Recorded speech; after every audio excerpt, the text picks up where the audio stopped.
When your flagship products are games in a series that peaked something like 25 years ago, it's probably not a great idea to lock them down on one gaming device, one console, which is exactly what Square Enix have been doing with Final Fantasy for a number of years. We've had Final Fantasy 16, 7 Rebirth. They have only been on the PS5, and we're waiting and waiting for ports to other devices like the PC. Now, that is all about to change, because Square Enix have announced that their financials are looking a bit dismal, and so they're aggressively pursuing a multi-platform strategy that includes Nintendo platforms, PlayStation, Xbox, and the PC. So this tweet, it's from a communication that Square Enix put out there, and this all basically translates to, hey, we're just going to put our games anywhere that can run them, but PC is going to be a huge part of that, because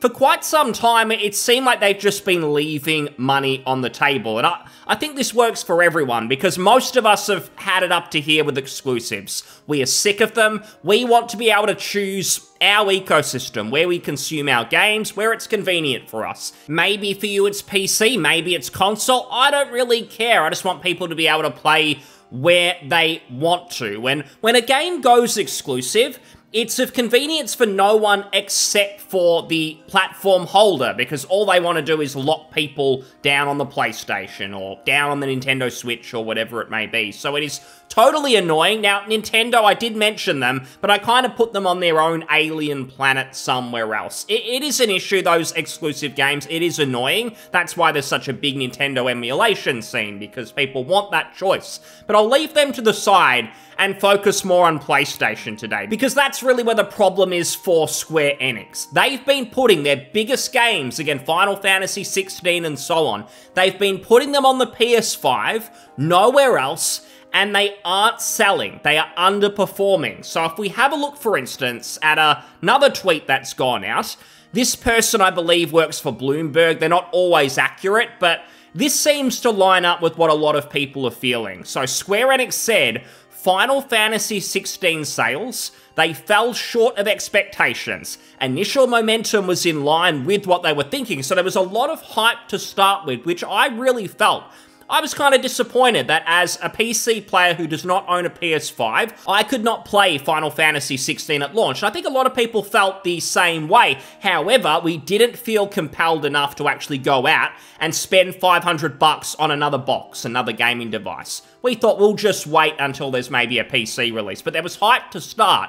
But then the game failed to reach its financial goal as its momentum slowed. It sold about 3 million copies, and we haven't had an update since. Now, Final Fantasy VII Rebirth, those sales fell short of expectations. Initial momentum didn't reach an internal target, no sales number to share. So it really feels like Final Fantasy VII Rebirth actually performed worse than 16, which is very interesting, because a lot of people have always felt that a Final Fantasy VII Remake was like, in case of an emergency, break glass. That was Square Enix's version of that.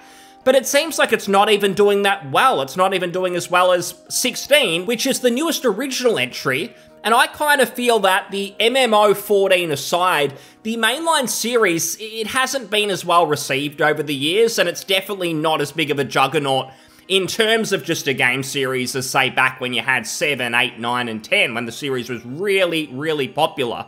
So that was kind of shocking to me, but then when you think about it, it kind of makes sense. The problem for Square Enix is they've been asleep at the wheel for the longest time.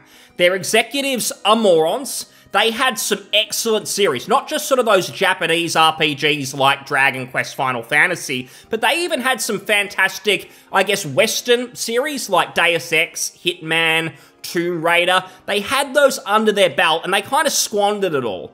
They ruined Deus Ex with Mankind Divided, which was a nice game, but the story was cut in half. and then they cancel a supposed follow-up and got them to work the studio to work on the Marvel game, the Avengers game, and a lot of other garbage. They ended up selling all of those studios. They started to talk about, we're going to focus on NFTs in gaming. Haven't seen the fruits of their labor from that. It doesn't seem to be going too well. So they've made idiotic decisions. They've been really slow moving, and they failed to see that taking Sony money up front to make your flagship games exclusive to one console, not a superbly selling console either. I know PS5's doing reasonably well, but it's still pretty early in its life. It certainly doesn't have the numbers of the PS4, the Nintendo Switch, and so on. So you're really limiting that user base. And that is what they've ran into here with, say, Final Fantasy VII Rebirth. 10 years ago, if you told me there's going to be a genuine AAA Final Fantasy VII remake that comes out and it's going to drastically underperform, I wouldn't have believed you. I would have expected that to do gangbuster numbers, and it hasn't. The reason I really feel, and Square Enix seems to agree with me and many other people now, basically it's that there are a lot of games now, and most of them are across all of the major platforms. You can play the majority of games on PC. There are not that many locked away on console. That was not the case back in, say, the PS3, the Xbox 360 days, where there were a lot of games. You look them up on Wikipedia and you see that there were so many games that were console only. Maybe they got a PC release later as a remaster or something. Many console-focused games that stayed there. These days, that is not really the case. In fact, there's many games built for PC first, like Baldur's Gate 3, that are then ported to console, sometimes later, sometimes at launch. They all launch alongside each other, but many PC-first games, which for me is great as a primarily PC player. But what it really means is that you can't treat PC players like second-class citizens. Square Enix have done it for a long time. Capcom kinda used to do it, but they've actually admitted, and they're a Japanese company as well, they've come out and said, PC is actually our main platform now. We get most of our sales from it, even if there's been some questionable ports like Dragon's Dogma 2. Most of the Resident Evil games, for instance, have ran pretty smooth on PC. I've been pretty happy with them. So Capcom get it. Square Enix do not, at least they didn't until now. What happens is when you release Final Fantasy VII Rebirth on PlayStation 5, the problem with Square Enix previously not getting it is I reckon they believe that if we release Final Fantasy VII Rebirth only on the PlayStation 5, not only do we get all of this money up front that Sony has given us, but this game, it's so incredible, there's so much hype for it, everyone's going to go out and buy a PS5 just to play it. It's that big. That was their delusion anyway. Now, this isn't Grand Theft Auto 6. It really sucks that that game is not going to launch on PC. It's a real shame. I think it's going to be a problem for Rockstar in the long run. But I can also be honest and admit, there are a lot of people who would buy a console just to play the new Grand Theft Auto. But that isn't going to happen for Final Fantasy in 2024. No one really gives a shit. It's got its fans, but, you know, it's not like the biggest RPG series like it was in 1997 or something. So it seems like Square banked on the Final Fantasy 16, 7s being that big. It doesn't matter where they release. People will buy them. They'll go out of their way to buy them. They'll buy a console and so on. Now that just hasn't happened, and they've seen the reality of it, because, I mean, these games, Final Fantasy 16, fairly well received, but again, it had a lot of hype when it launched, but then people sort of, I guess, settled down. They went, now I've gone through it, I've played through most of the game. It's not really that good. It was pretty cool at the start, but it's not that great. I kind of felt that happen with Final Fantasy 15 as well. People were excited. It's been so long since a brand new Final Fantasy, and at least it's not 13, which sucks, and people got pumped. But then they realized this isn't that good, and that's kind of happened, I think, with 16 as well. And I'll tell you the biggest problem with that. Because it's one thing for them to go, okay, the games didn't sell that well on the PS5. Let's port them to PC now. We might get some double dippers, people who've already owned it on PS5 and they're going to buy it again on PC for better graphics, and new people who've never played it before. They'll buy it on PC too. So what have we got to lose here? We release it on PS5, get the Sony money, we port it later, and then we get even more sales. The problem with that is that does not work anymore. Because there is so much that goes into release day hype. No one really knows if a game's going to be great. I reckon mainstream reviewers, they don't really have the pull that they used to. people just don't really trust them as much. So if you release a game, doesn't matter if it's a 10 out of 10 from IGN or an 8 out of 10, whatever, people are going to trust what the online discourse is saying. Is the general feel that this is an incredible experience that you have to play? Or is that not the case? Is it a big flop? You can think of, say, Cyberpunk. It got some pretty good mainstream reviews. User reviews, on the other hand, they were negative very, very quickly. And that was a game that had huge sales initially, and then they slowly dropped off as well. Final Fantasy 16, if they released it on Steam tomorrow, I don't think it would sell that well. It'll move some copies, it'll do okay, but it's like these Sony PC releases. None of them have really had, like, juggernaut sales. I guess sales that would suggest a brand new game has come out for the first time. It sells like 1 million, maybe 2 million for a big game like, say, Spider-Man or God of War. But a lot of PC players, they kind of hold back. Part of it is because the hype's just not there anymore. We kind of know what we're going to be getting. So does that mean I need to play this right now, or can I wait for a sale? I'm going to be sort of weighing up my options there. And just on the topic of sales, these PC players, if they browse the internet, they're going to see, hey, this game that you're trying to charge me $100 on Steam for, you're selling it on the PS5 for like $20. It's in the bargain bin because it's been on there for like 2 years and it's heavily discounted. So why do I, as a PC player, want to pay full price because you're finally choosing to port it here? That doesn't feel good. So I'm going to sort of go, you know what? I've already waited like 2 years for this. I can wait another year. I can wait until it's at least 50, 60% off. And I'm sort of playing an example in my mind because I did this exactly for the first Final Fantasy VII Remake. I know it's split into parts. So the Midgar part, let's call it. I bought that a little while ago for half price. I still haven't touched it. It's been out for like 3 or 4 years now. That's another problem with what Square Enix did. They split the 7 Remake into parts, which means you really have to play them in order. A lot of people still haven't played the first part because you took so long to port it to PC. Most of the hype and the excitement, that's not really there. It doesn't feel like there's a big rush. Now I'm kind of waiting. I may even wait until every part is on PC before I weigh up actually going through all of them or not. And I don't reckon I'm alone in that. I know when we say hype and all of that, it's like, well, why are you buying into that? Don't worry about what everyone's doing. But there is something just about a brand new game release where there's kind of that mystery. You just don't know if you have the greatest game ever on your hands or not. No one knows because it's new. We're all jumping in for the first time. And I think something like Elden Ring, Baldur's Gate 3, we all got that feeling that this could be something special we've got on our hands. And we've all got to jump in, experience it, and find that out for ourselves.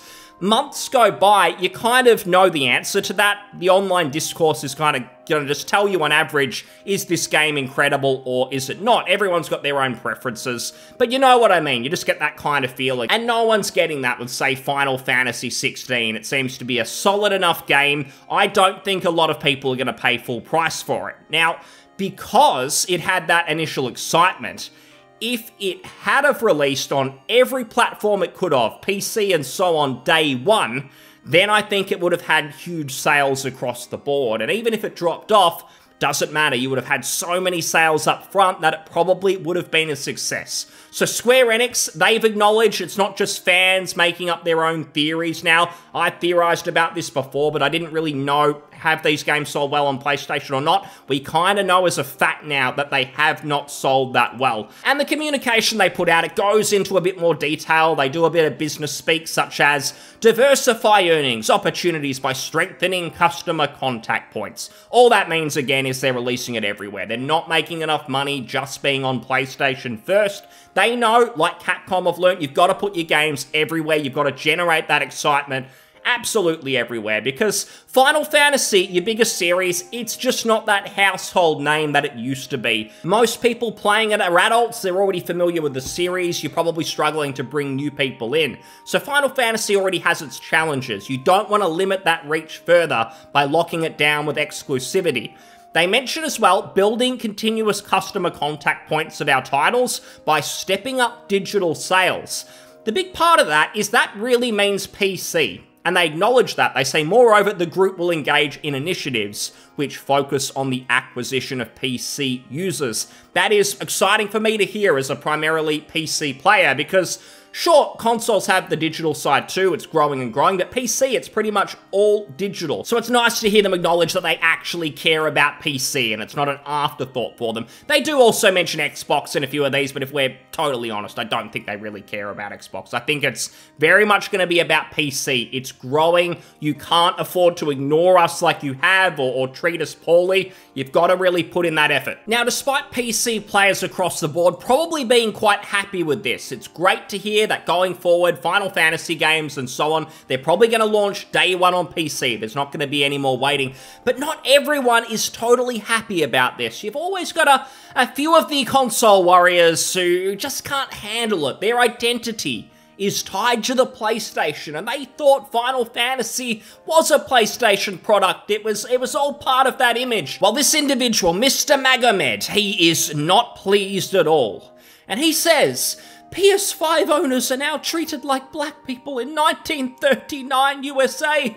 We are now second-class gamers, and neither Sony or Square care about us anymore. Tell me about it. PC, so many years, people ignored the platform completely. That's why I love Steam. A lot of people go, oh, you know, you guys, you care about Steam so much, you're tied to it, you're like a console warrior, but for Steam on PC, you don't care about the open platform. Well, I will say this, if it wasn't for Steam, PC gaming, it probably wouldn't even be a thing these days, or it would at least be a lot smaller, but Gabe, the Steam team, they really supported the PC. They made it work. Now it's a juggernaut. Now they're reaping the rewards. They've got that loyalty because not only did they build the Steam platform, but they did it in such a way that it was great for the customer. People buying games, it's incredible for them. Then you have Epic Store. That's where you can see the other side, the way it could have gone, where Epic focused completely on the developers, the game companies only. They couldn't give a toss about the people buying the games. They treat the buyer poorly, but Steam do the exact opposite. So thank you, Steam.